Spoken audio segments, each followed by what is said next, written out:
Well, by my watch, it says it's 7 o'clock, so I think we'll go ahead and get started. Good evening, everyone, and welcome to this April edition of Facebook Live. My name is Brad Bergstrom, and I'm fortunate enough to be the superintendent here at Sauk Rapids-Rice Public Schools, and I want to begin by thanking you for taking time out of your evening to participate and be a part of this Facebook Live event. These are being done monthly as a way for members of the community to ask questions, for me to be able to try and answer them, as well as share some of the great things that are going on in and around our district. As we get ready to start this Facebook Live session, I want to go through a couple of housekeeping things like I normally do. Remember, this is designed as a question and answer session. Sometimes the answers aren't the most popular, or sometimes people don't necessarily care for the response, and I get and I understand that. This is a school forum, and so we will ask that you refrain from making comments and saying things that other than questions. Again, because this is a school district function, we want to treat everybody with kindness, respect, and dignity, and your cooperation with that is greatly appreciated. As we continue through our program, or through our Facebook Live program tonight, the question might be, if you're first time here, how do I get a question, in this case to me? And that's real simple. In the comment section, please feel free to type in a question. We have people here tonight who will be monitoring that, and then they will write down those questions, hand them to me, and I'll do my very best to try and answer them as soon as I possibly can here tonight. And if I don't have the answer, we'll go do some research and get back to you in our next session. Those questions that we just simply do not have an answer for, may not get answered tonight, we'll try to get that for you at some point down the road. So again, feel free to ask questions in the comment section. We'll ask that, again, that you keep commentary to yourself. And with that, we'll go ahead and we'll get started with tonight's Facebook Live. I got a couple of things that I want to make sure that I mention. First of all, let's talk about something that's been going on here since the pandemic has started, and that's been the opportunity for families to receive free meals. And we've been in a position where the federal government has been paying for those meals, especially throughout the course of this year. And also we had that same opportunity last summer as well. And what we learned last fall was that the summer meal program would be in place until June 22nd. Our school year ends on June 3rd. We start summer school soon thereafter. And it was our thought at that time that at least we're going to have meals for part of the summer. In doing some more checking, what we have discovered is that June 22nd deadline is either June 22nd or when your school year ends. So what that means for us is on June 3rd, the free meals aspect will be going away, or at least that's what we believe to be happening at this time. There has been some conversation at the federal level as well as at the state level to possibly continue that, but at this point there's no certainty with that. So we're just trying to let people know that at this point there will not be meals for those who will be attending summer school, as we did last year. If something changes with that, we'll be sure to let you know right away. And the other piece is that it looks like for next fall, at least at this point, that we'll be going back to the meal program which we had before, which means to qualify for a free or reduced meal, you need to fill out the educational benefits form, and then we can go ahead and check that to see if you qualify, and if you do, make the reduction or provide the free meals as the program allows. So again, just wanted to let you know that it appears at this time it's going to be ending on June 3rd. There will not be meals, at least at this point, that we're aware of for summer school. And if something should change for those with that criteria, we'll be sure and let you know. This looks like we got a couple of questions here, so let's go ahead and get started. So the first question here is, I'm locked out of Skyward and I have fees to pay. Who can I call? Great question. We'll ask that you please call the school where your child is attending, and somebody there in the office staff will help navigate that process for you. We can do this a couple of different ways. We can check to see what those fees are for you so that you can send payment in for that. And then we'll also get you connected with technology, with our technology folks, or we'll get connected with them and try to get that reset for you so that you can make sure that you can go in and check where your fees are at. So again, we'll ask that you please check with the school where your child attends, and they can help you get through that process.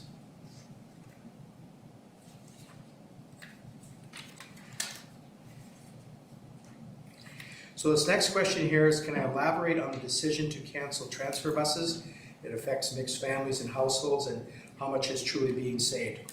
So we'll get right into that piece right here. So as you are well aware, or may not be aware, but what we have been sharing for some time now is that we are decreasing in our enrollment. In fact, in the last 4 years, we have lost 319 students, or 319 students less. I shouldn't say we lost them, that we are 319 students less than where we were 4 years ago. And when a majority of our funding comes from student enrollment, that is certainly going to have an impact on our budget. As we looked at the budget for 22-23, we saw that our expenditures were just about $5.3 million more than what our revenue was going to be. And we have been deficit spending for the last 4 years. Some of that was on purpose for things like the safe and secure entrances, but a good chunk of this is that our expenditures are exceeding our revenue. So what we had to do was take a look at and say, okay, where are those areas in which we can reduce our expenses? And one of those areas that we took a look at was transportation. And transportation falls in line with the transfer bus. For those who don't know what the transfer bus is, at Mississippi Heights and PV, we have buses that run in between those two buildings, so that if somebody lives, let's say, in the boundary area for Mississippi Heights, and they want their child to go to PV, they can ride that Mississippi Heights bus to get there. They get on the transfer bus, and that will take them over to PV, and then at the end of the day, they get on the transfer bus again, takes them back to Mississippi Heights, and then they can take that bus back home again, or to their daycare, or if it's a split household, or wherever that might be. As we took a look at the cost for transportation, the transfer bus runs us at about $20,000 a year. And when you're looking at trying to find every aspect you can to reduce your budget so that your expenditures get more in alignment with where your revenue's at, that is certainly something for us to take a look at. But there's a second part to this. And the second part to this is, as a school superintendent, one of the things that I think is of the utmost importance to us is to make sure that we are maximizing the instructional time that we have with our students. If the pandemic has taught us anything at all, it has really taught us the importance of children being in school with their teachers. Yes, we can do short-term things with online learning and distance learning, and we can make that work. But for the needs of our students, we need to have them with our amazing teachers and our amazing staff so we can maximize that. And what happens with the transfer bus at the end of the day is that students need to dismiss early, and that's 10 minutes early, so they can get on the transfer bus. That bus can take them to the other school from which they're currently attending, so they can catch their ride to wherever they're going from there. That 10 minutes a day doesn't sound like a whole lot. You take that 10 minutes a day and you multiply it by 170 school days a year, that equates out to about 4.5 days of lost instructional time. As a school superintendent, that is just something that I cannot support, because we know the value and the importance of having our students be with our teachers. So the transfer bus, I'm sorry for those families that it is having an impact on, but we really have to make sure we're maximizing our students' instructional time in the buildings. We need to make sure that we're being good stewards of our taxpayer dollars, and we're also giving people a notice now that this is going to be happening. And again, I know it's going to create some conflicts and it's going to create some difficulties. Again, for that, I am truly sorry. But we do need to make sure, again, that maximizing the instructional time, as well as making sure that we're being good stewards of our taxpayer dollars. And that is the reason why the transfer bus is changing. Now, this does not mean that if you live in the PV boundary, that you can't have your child still go to that Mississippi Heights school. That is still an option for you to do that, just that we will not be providing the transportation in order to make that happen. And it is anytime you do something different, it's a change and it creates heartburn. I understand that. But again, I'm going to go back to the instructional time piece and how important that is.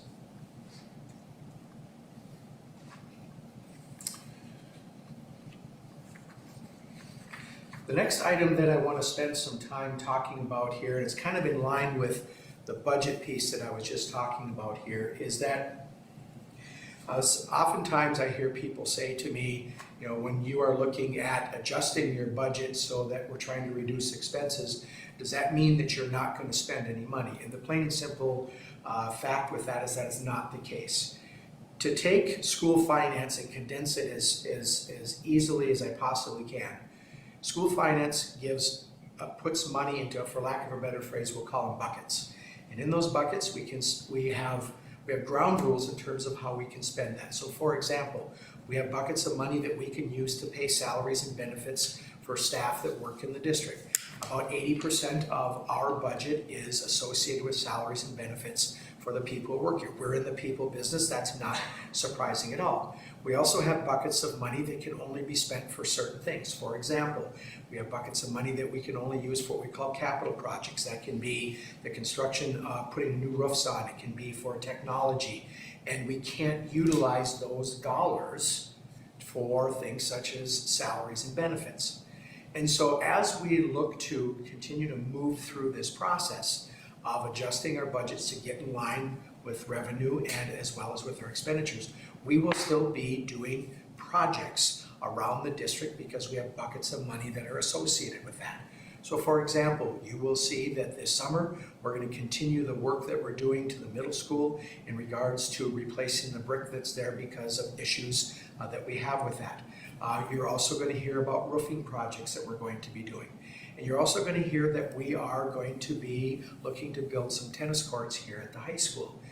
We have an amazing facility here, but we do not have tennis courts. And right now, our students, in both boys and girls tennis, have to travel across Highway 15 2 times a day in order to get to a place where there are tennis courts.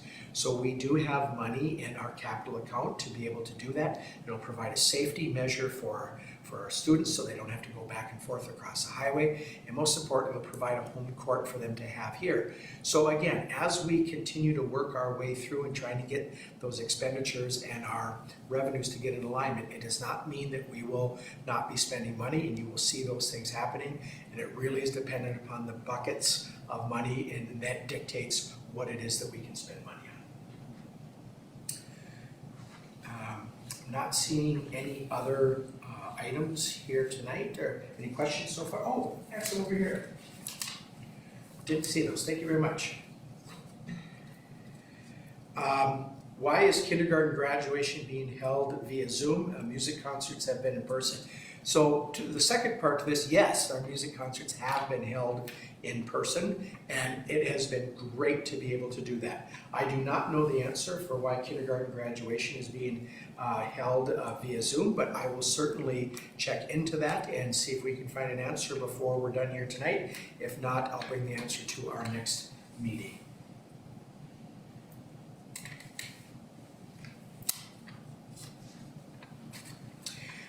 The next question is, can you share sports budget with us? Why do some sports have to raise dollars to support their programs? Example, track and field. So let's talk a little bit about those. I'm not sure what you're looking for with share sports budgets with us, but here's what I can share with you, is that some activities are certainly more costly to run than others. Sometimes we have to rent facilities. Sometimes there's upkeep for those facilities that we have to do. Some activities have many more students participating than others. Some have equipment needs that are significantly different than others. Our current activity budget is, between the middle school and the high school, is about $1.5 million. And within those dollars, there are things that the school district tries very hard to provide as much of the needs that we have as we possibly can.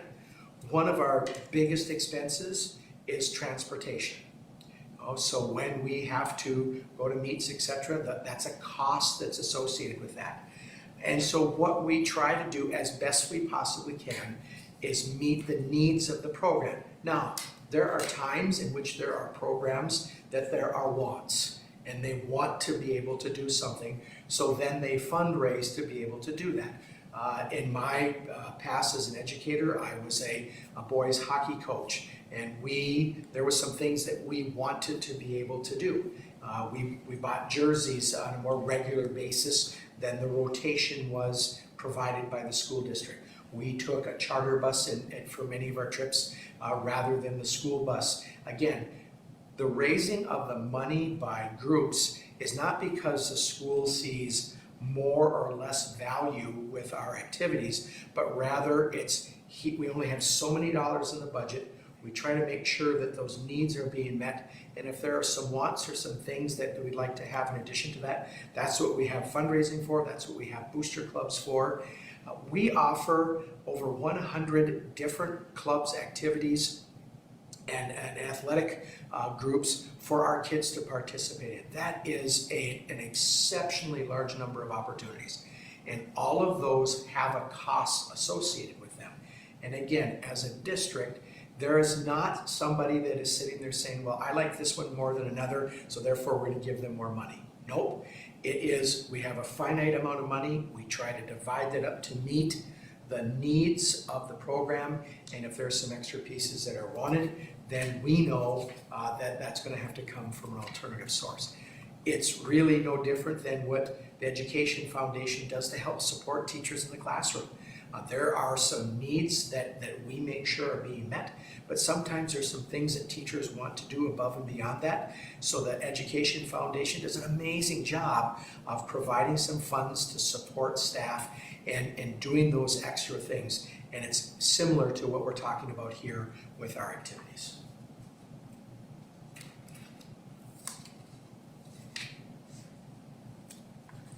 So the next question is, school and summer care held this summer for students including with disabilities. So a couple of things here, I think. We're going to start with, I think I'm reading this as, will there be school and summer care held this summer? And the answer is yes. One of the things that's going to be truly unique for us at the elementary level is that we'll have one less building that we'll be working with for this summer.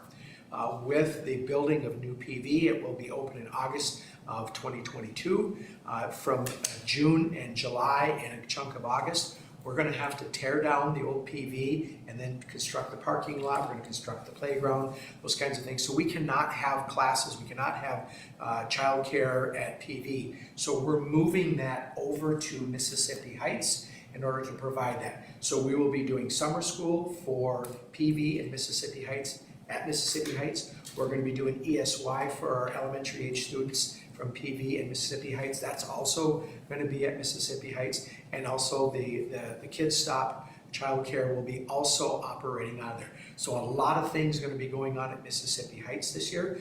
We will be doing summer school at the middle school. We'll be adjusting some of the entrances because of the brickwork that we're going to be doing, but there will be opportunities for summer care as well as for summer school. And if you have questions or concerns with that, please reach out to your child's school and they can help you get the information that you need.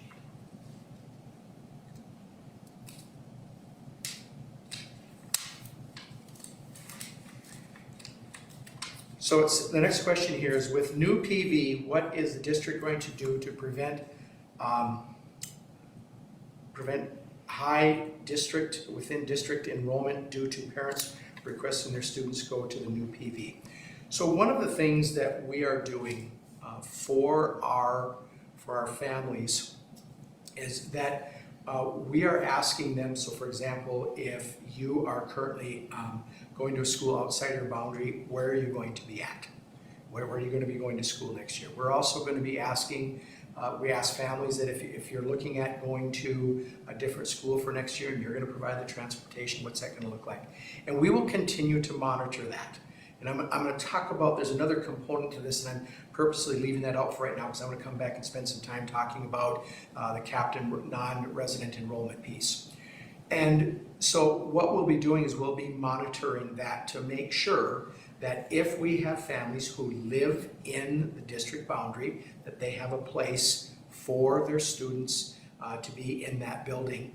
And we will continue to monitor that to make sure that class sizes stay within the class targets that we have in place here. What we are working really hard to do is to make sure that when we are looking at that enrollment for within the district, that we have enough space and enough capacity. I'll get to that a little bit more here in a little bit, to make sure that we have this capacity and the efficiency is what we call it, to make sure that we have that classes are staying within those class targets. Know that it's being monitored, it's being checked on a regular basis, and we will continue to monitor that as we continue to finish off the rest of this school year and go into the summer as well.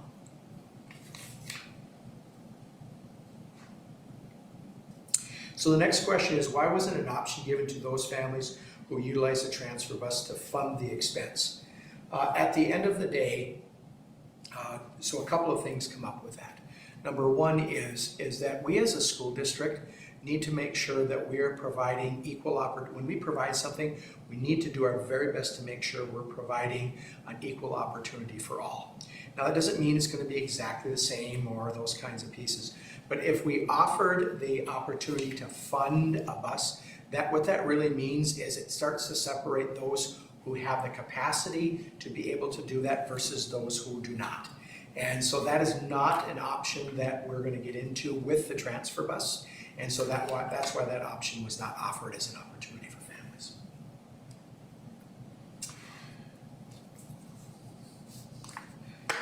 I alluded to this just a little bit ago, so I want to take some time and talk with you tonight a little bit about the changes that we're doing for the month of April with our grade level caps and what that means for non-resident student enrollment. So back in 2018, the school district made the decision that we were going to cap our enrollment. And I'm going to take one step further back from that. And when we're talking about capping enrollment, it's really about the enrollment of the number of students in a grade level, which also impacts the ability for families from outside of the district to come and enroll in our school district. So there's a thing called open enrollment. And open enrollment means that a school district allows people to come in anytime that they want to. On the exact opposite side of that is closed enrollment. And closed enrollment means a school district says that nobody from outside of the district is going to be able to come into the district. And then in between that is what we call capped enrollment. And that's where we have been at since 2018. Now, I've heard people say, well, you've got closed enrollment, and that is inaccurate. We have capped enrollment. And what we did back in 2018 is we established grade levels, the sizes in terms of how many students can be in a grade level. So right now, prior to April 1st, our caps for the last 4 years have been at kindergarten, 300 students. At 1st through 5th grade, it's 320 students. And at 6th through 12th grade, it's been 340 students. Now the hope was when we capped the enrollment was to try and answer really two concerns that were out there. One was about class size and the number of students that were in a class, and also the concern that because we had students that were coming from outside of the district, and particularly at the elementary level, that now that at some point the district was going to come back and ask for additional funding to expand the middle school and to expand the high school. And really what the question that was being shared, not the question, the response from everybody was, you need to manage the enrollment. And that's what the board did. Now the hope is that maybe after a slight decline in enrollment, that because we do a great job, that families would come here and our enrollment would go back up again. And we haven't seen that. I mentioned earlier, we have, in the last 4 years, we're down 319 students from where we are at. So we have more capacity because we have fewer students than we did 4 years ago. In addition to that, we have this wonderful new building called Pleasant View that will come online for us in August of 2022. And with that, when we went out as a district for the bids for the building, the bids came in much lower than what we anticipated. And as a part of the new PV, there was a plan at some point down the road for an expansion of classroom spaces to be put onto PV. Because the bids came in so favorably for us, we were able to put those additional spaces on right away, which again means we have increased our capacity that we can have for students in the district. So what we did is we started at the high school and we said, all right, how many students can be there without having to add any additional space and be comfortable? We then moved down to the middle school and said, all right, what does that mean for us at the middle school level? Can the grade levels be the same? The answer was yes. And then we went to the elementary schools and said, whereabouts can we be with that? As we looked at the fact that we've got, and we call that our efficiency. We have efficiencies in our buildings, we have additional space, and we have fewer students. The board has made the decision that for the month of April, we're going to raise those grade level caps, which means we could allow non-resident enrollment to come into the district. What we've said is going to be the caps for the month of April is kindergarten through 5th grade is going to be 340, and 6th grade through 12th grade is going to have 365 students. On May 1st, those caps will revert back to the current caps that are in place, and we anticipate, for budgetary reasons, that we will have an additional 50 more students than what we are anticipating we're going to have for next year. And so when I talked earlier about our budget and the deficit in terms of where we were at, part of our strategy was we needed to reduce our expenditures, and we were also looking to raise revenue, and those 50 students are estimated to bring in an additional $685,000 to the district. And so when we start talking about, you know, where are students going to be at and are we going to make sure that we have enough room, those caps that we went to were not the maximums. We have additional room to grow if need be. So if there is an influx of resident students that come here, we should have room to be able to allow those students to come in and still stay within those class sizes, class targets that we set back in 2018. And at the end of the day, we should be able to manage and keep those keep grades from being overfilled as a result of these targets. A couple of things with the those who are non-resident that are coming in. Number one, if a grade level is full, we will not allow students to come in. So we know that even after raising those grade level caps, our current 10th graders, next year's 11th graders, even at this time right now, it's above that grade level cap. So there will be no 11th graders that will be coming in from a non-resident enrollment standard. If somebody moves into the district and they have an 11th grader, absolutely, we'll welcome them in here with open arms, and that's not a problem. But we will not allow non-resident students to enroll here in grade levels where they are capped at. And so that's why, as we're going through this process, we're monitoring that very closely to ensure that we stay within our grade level caps that were established by the board for the month of April. In addition, in particular at the elementary level, we will allow families to make a choice in terms of which elementary school they would like to go to. Having said that, if they choose Mississippi Heights, for example, and they have a 3rd grader and 3rd grade classes are full at Mississippi Heights, but there's room at PV, they will be allowed to go to PV. And if they don't want to, if the only school they wanted is Mississippi Heights, then they're not going to be allowed to enroll. The other piece with this is that we really strongly believe in trying to keep families whole. However, if a family of, let's say, 3 students wants to come in here and one of them is at a grade level that's capped, we will not take any of those students because we don't want to break up families, and as a result of that, none of the family members will be allowed to come here.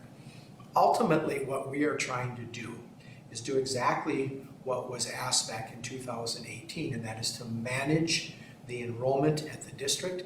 And if we have some capacity to allow students to come in, we certainly want to provide that educational opportunity to them. And at the same time, it will help generate some additional revenue to us, so we can ensure that we are continuing the wonderful programming that we have in place throughout School District 47.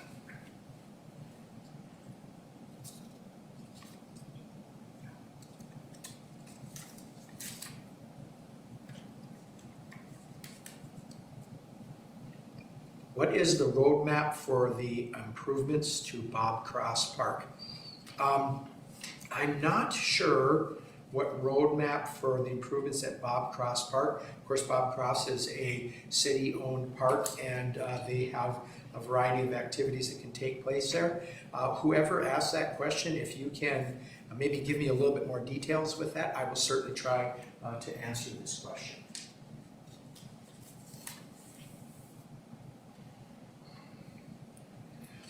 So this is a very good question.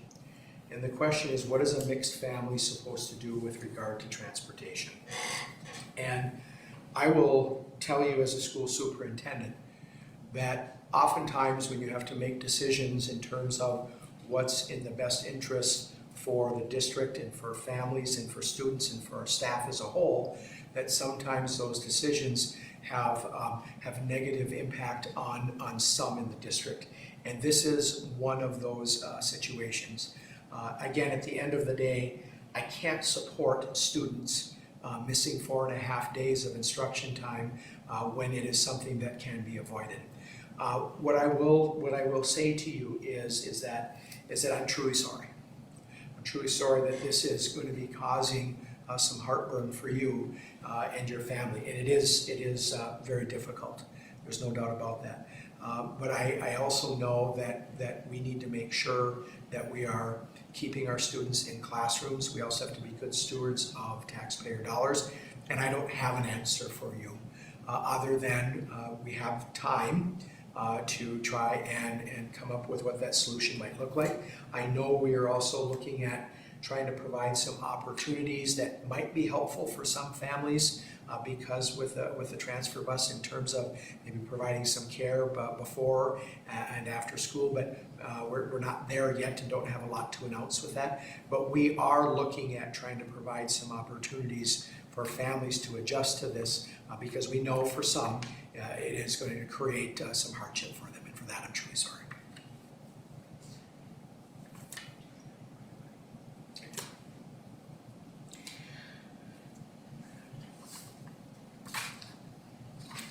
So I have a couple of things going on or have gone on in the district, and I want to make sure that I spend some time talking about tonight. I talked a little earlier about the great work that our Education Foundation does, and for the first time since I think 2019, we were able to have the Stars of the Storm event here at the high school. It was great for me as a school superintendent to see people coming in and coming to watch the talent show that was taking place, bringing their children in. I will tell you, I tried very hard to get a ticket. We give a ticket to every person that came in for a free cupcake from our culinary students, which, by the way, they are awesome. I tried very hard to get students and family just to let me hang on to their cupcake for them, and nobody took me up on that for some reason. But at the end of the evening, the event raised just over $20,000. So thank you to all who participated. Thank you to those who helped get this set up. Thank you to those who bid on the silent auction items. I know myself, I got a wonderful picture of Kirill Kaprizov, and it's hanging in my man cave down in my basement. So, and most important, thanks to the Education Foundation for putting this event on. And then again, those dollars will go towards providing grants for staff here in the district, and it's greatly appreciated. Deep Portage. So Deep Portage, a trip for our 5th graders, is returning again after being gone since 2019. Great way for our kids to get out and really learn outside of the classroom. Rice Elementary students will have 66 students going from April 20th to the 22nd. Pleasant View will have 115 students from April 27th to the 29th. And then at Mississippi Heights, we've got 155 students who will be taking 2 trips. So those will be between the 2nd and 6th of May. And this is something I shared at the last board meeting, that the opportunity for field trips, those things are there, and we're so happy to provide them for our students. But we are guests. We are guests when we go to these locations, And sometimes they have protocols, procedures, expectations that are different than what we have here in the district. And as a guest, it is our obligation, it is our requirement to follow those expectations that they have. And so we're going to make sure that we're good partners with them. And just a reminder for everybody that sometimes things might look a little different in other places that we go to, but the opportunities, the learning opportunities for our kids are so great. And I know that we will follow their expectations and do that very well. The next item that I have here is an event that's going on, I think, for the 27th time. And the annual Extravaganza is back on Saturday, April 16th. That will be from 10 until noon. It's being held at the middle school, and you can register at Community Education, and the cost, I think, is $2 for that. So again, a great family event, and we're glad to be having that back again. That's the 27th Extravaganza. That's on Saturday the 16th from 10 until noon. So this next question that I have here is, if revenue is increasing with more students, why cut the transfer bus? Again, I'll come back to two things I think are really, really important. One is that the transfer bus is a cost to the district, but it's a cost to our students in instructional time. That is just something that we can't do from my perspective. I understand the hardship, but it's something that we're just not going to do. The second thing is that we are looking to go into, it's our unassigned fund balance, some people call it our savings account, of $2.65 million that our revenue is going to be short of what our expenses are, and that's if we get 50 additional students. So the reason why this is not coming back is because we are still well below where our line is at, that we need to get our expenses and our revenue to align. Now, if you would really like to help, here's something that I'll get up on my soapbox a little bit with this right here, and I'm going to share with an idea with you, and please feel free to do so. Right now in the state of Minnesota, when we look at what we're having for our budget, there's a surplus of over $10 billion.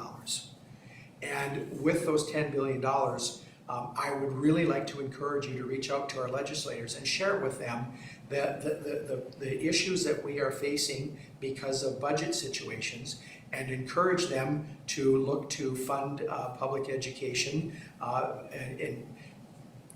in a way that would help make things better for our students, for our staff, for everybody. Again, we're still looking at a $2.65 million budget surplus, budget shortfall. And so back to the question, our revenue is increasing, but even with that increase, we're still looking at a deficit of about $2.65 million.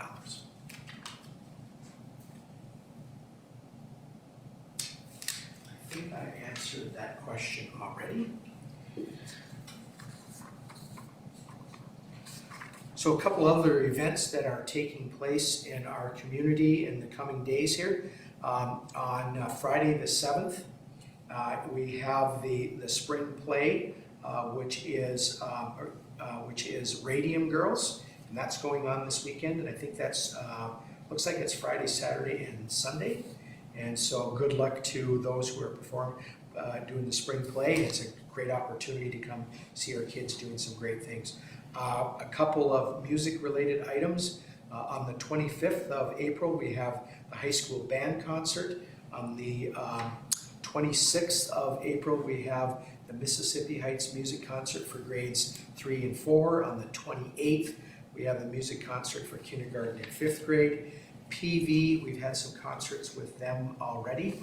And so at the end of the day, lots of really good things going on in the district, and it's so nice to be able to come back and do some of those things that we have not been able to do for some time because of COVID, and we're trying to get things back to normal as much as we possibly can. I'm looking right now, and I think there's going to be a question coming here in just a little bit. And so I want to talk a little bit about the COVID dashboard, COVID numbers in our dashboard. So for the last couple of years, we've been providing a dashboard that shares with our community where things are at in Benton and Stearns County. Also been sharing where the numbers have been with both our staff as well as with our students. There's some vaccination numbers on there as well.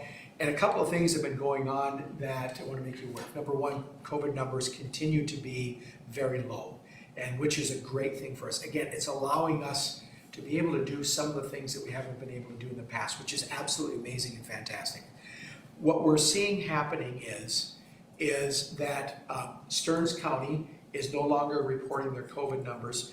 Benton is reporting them once a week, and we're being told that maybe in the near future they won't be reporting any at all. The reason why they're not reporting them is we have such an abundance of home testing options that people are utilizing those, and those aren't being reported. So the numbers that the county is reporting may not be an accurate reflection. Ultimately, what this means is that we're going to need to change our dashboard, and I would suspect in the very near future that we're going to be moving to here's where we are at in regards to the adults. Here's where we're at with the kids in each of our buildings, and then we'll probably continue to show the vaccination information on the website. But some of those other items that we normally put on there are probably going to be going away just simply because they are not going to be reported. So I wanted to make sure that everybody was aware of this. Okay. All right. I want to make sure that I get all of the concert information in here. With Rice, oh yes, we got to make sure here. I got this here. So Rice, tonight, 2nd and 3rd grade, or actually it was Tuesday, there was a 2nd and 3rd grade concert. On the 12th, we're going to have the concerts at Rice for kindergarten and 1st grade. And then for our 4th and 5th graders, that's not going to be until May that we'll be doing that. But again, you know, we have concerts happening in middle school, high school, our elementary schools. And again, it's just a wonderful way for us to be able to showcase our kids and for people to come and watch the amazing talents of our kids and the great guidance and leadership that our staff are providing for those kids to be able to do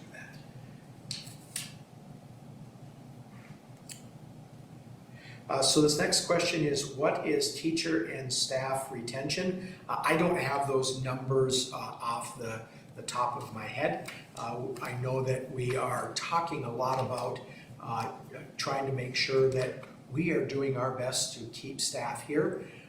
You know, sometimes when you go through budget adjustments, it does mean that people may need to be, their positions may be eliminated, and that's always a sad day when that happens. But again, I don't know the exact numbers. And the next question is, are we appropriately staffed in all schools? Well, that appropriately word is kind of that's a really important word. We do have some open positions. Particularly, I'm aware of at least one position in special education that we've had posted for a while and we've not been able to fill. But for the most part, our staff and our principals are doing a great job of making sure the needs of our kids are being met. And that's about the best answer I can give to that right now. And again, I do, as far as teacher and staff retention, I don't know those numbers off the top of my head.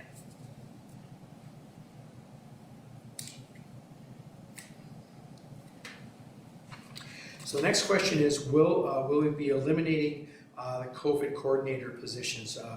And the answer to that question is, so the COVID coordinator position is actually another duty that was given to somebody that works here in the district. There was no additional cost associated with that. But we do have testing that's happening in our school, voluntary testing for both staff and for students, and there is a cost associated with that. This last summer, the state of Minnesota provided a grant to schools to help support for things and for face coverings, for gloves, for COVID items that we wanted to have put into place, as well as for people to help support certain aspects of this. And we have utilized, we got about $240,000 from the state for this. So these testing positions and the materials we've been buying, those have been supported by that grant that we got from the state government. And my understanding at this juncture is that will be going away. And so the positions associated with that will more than likely also be going away. And when those positions were hired, they were hired with the intention for just this year only. Again, if there are positions that are funded with those grant dollars, they will, and then those grant dollars end, those positions will need to go away. And if we want to keep them, because we feel that there's some value with it, then we have to figure out how that's going to fit into our current budget.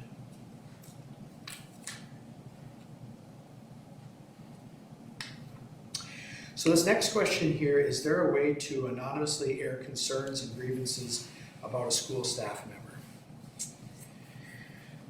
So, the answer to that question, from my perspective, is that when it comes time for somebody who has a concern with something that's going on in the district with a staff member, could be me, it could be one of our administrators, it could be a teacher, it could be a para, etc. I think what's most important for us to do is to remember that the key to us operating and educating our kids in the most productive way possible is we have to work together. The school cannot do this alone, families cannot do this alone, community cannot do this alone. We are all in this piece together. And at the end of the day, if there is a concern, the best thing that we can do is sit down with that person in a very reasonable manner and talk about what your concerns are. I've been doing this for 34 years, and I have heard time and time again, well, I don't want to say anything because it will impact my child. I haven't seen it happen yet.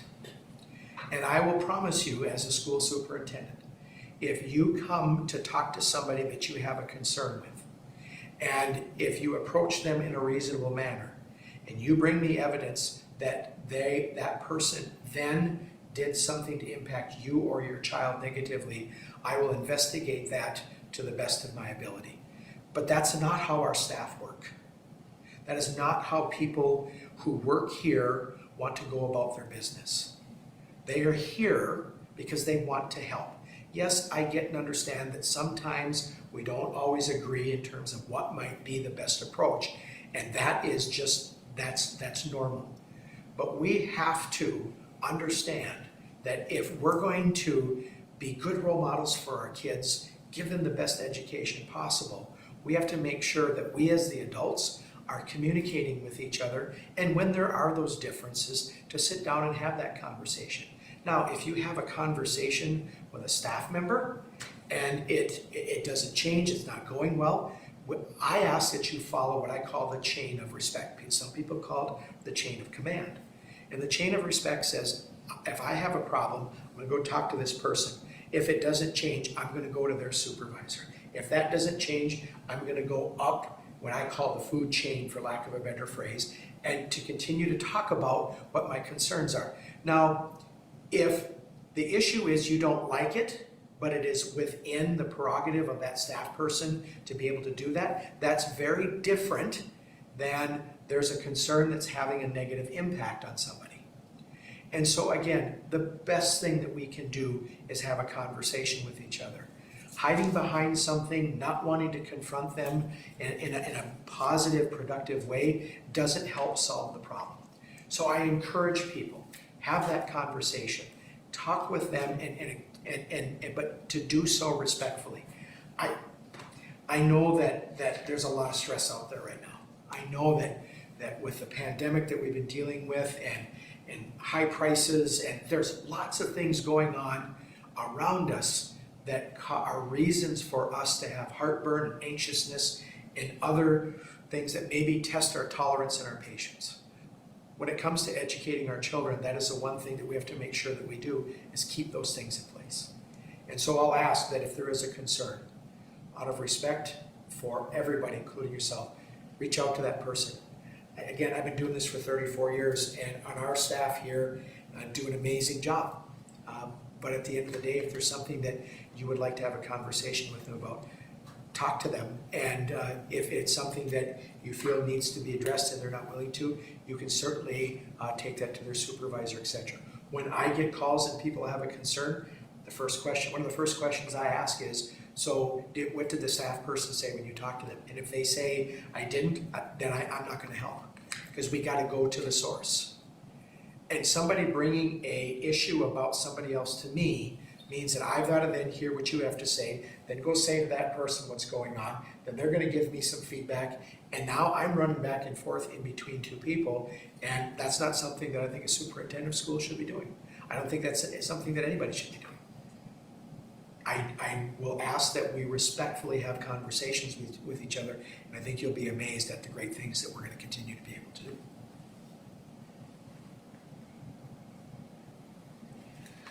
All right, with that, I don't see any more questions from anybody. So I think I'm going to go ahead and wrap up our Facebook Live for tonight. Thank you for taking time out of your evening to share your questions with me, to listen in. Hopefully you found information that was helpful for you here. Our next Facebook Live meeting is going to be the first Wednesday in May, and I normally write the date down with my superior intelligence. I did not do that tonight, so we're just going to say it's the first Wednesday in May. I think it's going to be the 4th, but it may be the 3rd. And so with that, I'm going to go ahead and sign off. Have a great evening. Take care and go Storm.